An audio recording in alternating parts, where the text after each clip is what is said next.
now have over 500,000 donations, and the money is coming in.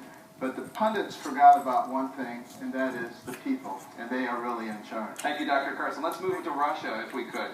Russia is sending troops and tanks into Syria right now to prop up a U.S. enemy, Bashar al-Assad. President Obama's incoming top general says, quote, Russia presents the greatest threat to our national security. Mr. Trump, you say you can do business with President Vladimir Putin. You say you will get along, quote, very well. What would you do right now, if you were president, to get the Russians out of Syria? So, number one, they have to respect you. He has absolutely no respect for President Obama. Zero. Syria is a mess. You look at what's going on with ISIS, and now think of this. We're fighting ISIS. ISIS wants to fight Syria. Why are we fighting ISIS in Syria? Let them fight each other and pick up the remnants. I would talk to him. I would get along with him. I believe, and I may be wrong, in which case I'd probably have to take a different path, but I would get along with a lot of the world leaders that this country is not getting along with. We don't get along with China.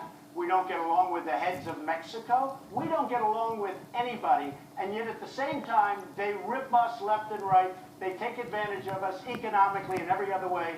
We get along with nobody. I will get along, I think, with Putin, and I will get along with others, and we will have a much more stable world. So just to clarify, the only answer I heard to the question I asked is that you would reach out to Vladimir Putin and you would do what? I believe that I will get along. We will do, between that, Ukraine, all of the other problems, we won't have the kind of problems that our country has right now with Russia and many other nations. Senator Rubio, you've taken a very different approach to the question of Russia. You've called Vladimir Putin a, quote, gangster.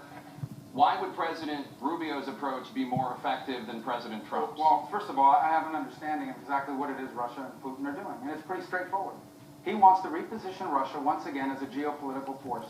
He himself said that the destruction of the Soviet Union, the fall of the Soviet Union, was the greatest geopolitical catastrophe of the 20th century. And now he's trying to reverse that. He's trying to destroy NATO. And this is what this is a part of. He is exploiting a vacuum that this administration has left in the Middle East. Here's what you're going to see in the next few weeks. The Russians will begin to fly combat missions in that region, not just targeting ISIS, but in order to prop up Assad. He will also then turn to other countries in the region and say, America is no longer a reliable ally, Egypt. America is no longer a reliable ally, Saudi Arabia. Begin to rely on us. What he is doing is he is trying to replace us as the single most important power broker in the Middle East, and this president is allowing it. That is what is happening in the Middle East. That's what's happening with Russia. Thank you, Senator. I want to bring in Carla Fiorina. Ms. Fiorina. Having met Vladimir Putin, if I may, having met Vladimir Putin, I wouldn't talk to him at all. We've talked way too much to him. What I would do immediately is begin rebuilding the Sixth Fleet.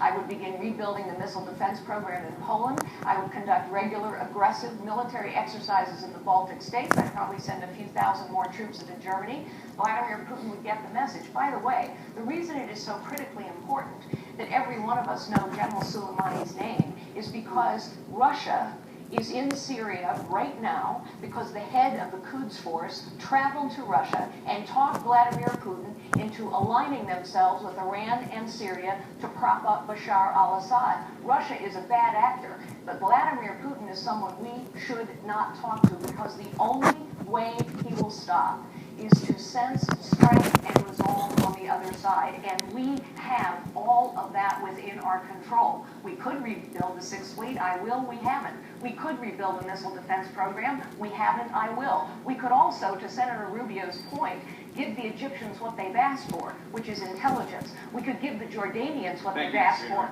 bombs and materiel. We have not supplied it. I will. We could arm the Kurds. They've been asking us for 3 years. All of this is within our control. Thank you, Ms. Fiorina. While you brought up the subject of General Soleimani of the Quds forces from Iran, the next president, no matter who he or she may be, will inherit President Obama's Iran deal. Senator Cruz, Governor Kasich says that anyone who is promising to rip up the Iran deal on day one, as you have promised to do, is, quote, inexperienced and, quote, playing to a crowd. Respond to Governor Kasich, please. Well, let me tell you, Jake, the single biggest national security threat facing America right now is the threat of a nuclear Iran. We've seen 6.5 years